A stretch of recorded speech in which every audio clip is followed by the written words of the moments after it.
This is the Riding Times 1500-watt electric bike, a moped-style rig with a long bench seat, chunky 20x4 fat tires, and a big moto-style headlight. The carbon steel frame gives it a muscular silhouette that sits taller and beefier than a typical city e-bike. It looks like a small e-moto, and on the road it kind of behaves like one too. Key features that stood out to me are the 750-watt nominal hub motor that peaks at 1500 watts, full suspension front and rear, a removable 48-volt battery system with multiple capacity options, and on this Z8 Pro trim, dual hydraulic disc brakes. Mine is the dual 15.6 Wh setup with the included 10L rear rack bag, so think of it as the longer range configuration.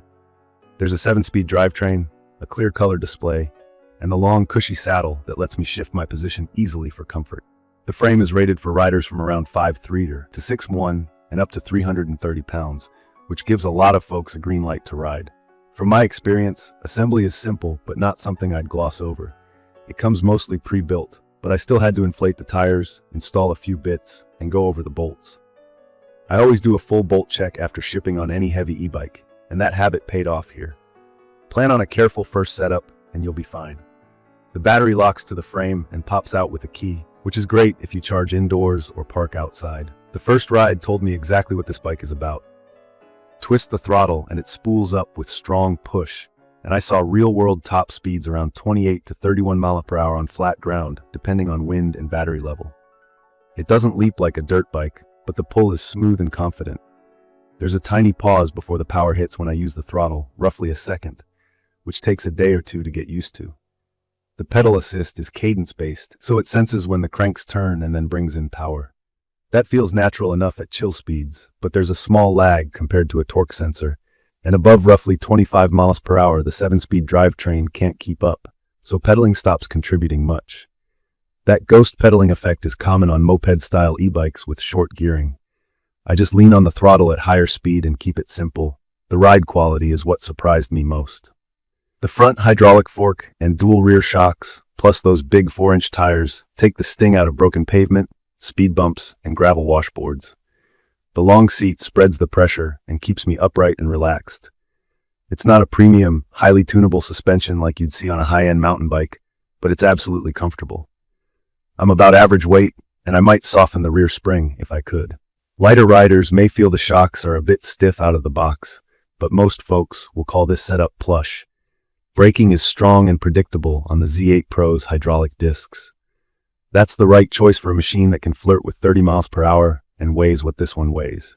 Modulation feels good in the levers, bite is consistent, and stopping power builds quickly without needing a gorilla grip. I've ridden similar models with mechanical brakes and they work, but this hydraulic setup is more confidence-inspiring, especially on a long downhill or when a car does something unexpected. Let's talk weight and size, because it matters. This bike is heavy.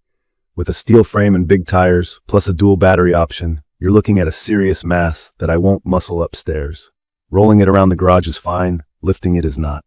In my opinion, if you live in a walk-up apartment or plan to load it into a small car often, this isn't the bike for that lifestyle.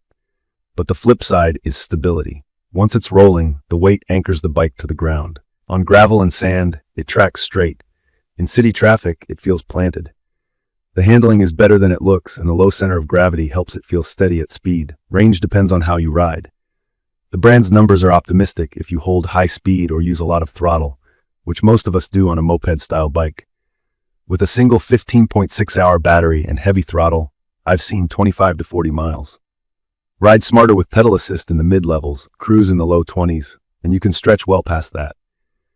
With the dual 15.6 setup, casual pass riding can reach long day distances, but I still plan my rides using conservative math. Charging from low to full takes me about 6 to 8 hours on the standard charger, so I leave it overnight and it's ready in the morning. I wish it charged faster, but that's the trade-off for capacity. The cockpit is straightforward. The color display is bright enough for daytime and lets me bump assist up or down quickly. I like that the long seat pairs with a reasonably upright bar position. I didn't need to hunch over, and my wrists and back stayed happy. The 10L rack bag is handy for tools, a lock, and a small jacket. I'd add lights at the rear if you plan to commute, and keep a mini pump and a plug kit on board, because fat tires invite adventure, and adventure finds nails. On the road, it has a distinct personality. Calm, cushy, and capable. I've used it for a grocery run, for carving a canal path, and for a morning sprint across town. It's not twitchy, it's not delicate, and it doesn't try to be a featherweight fitness bike. It's closer to a compact e-moto that happens to have pedals. And if that's what you want, you'll smile every time you twist the throttle. It handles rough alleys, dirt connectors, and winter-chewed pavement far better than skinny tire commuters.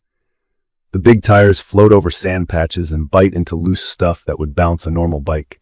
It's perfect for riders who want a sturdy, powerful e-bike that feels comfortable on mixed surfaces, who have ground floor storage or a garage, and who like the idea of hopping on, cruising fast, and not worrying about potholes.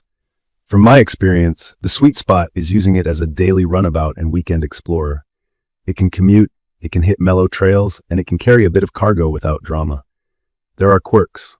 The small throttle delay is real. The pass lag exists. Above 25-mile pedaling is mostly for show, and it's heavy. None of that is a deal breaker for me because the overall package still adds up to a relaxing, fun, and confidence-building ride. If those quirks bug you, you might look for a torque sensor bike with taller gearing and a lighter frame, but you'll give up the moped stance and that cushy feel.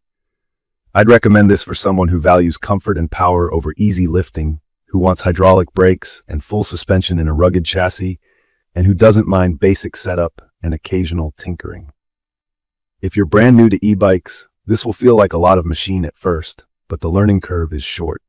Start in a low assist mode, get used to the brakes, and build up from there. In my opinion, the Riding Times 1500-watt full suspension bike delivers strong value with its motor, suspension, and brakes.